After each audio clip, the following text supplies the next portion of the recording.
This beautiful wattle tree, it's quite large, as you might see it,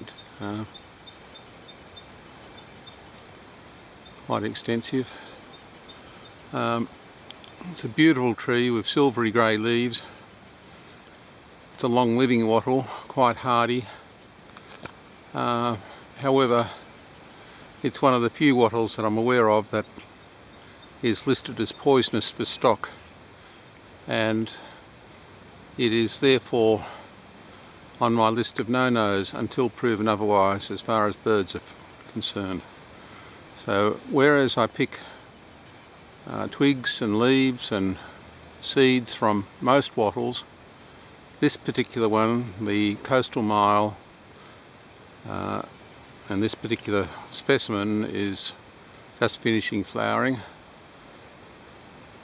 This is one that I regard as potentially toxic for birds. I don't know if it is poisonous for birds, but I would assume so because it's been reported poisonous for other animals.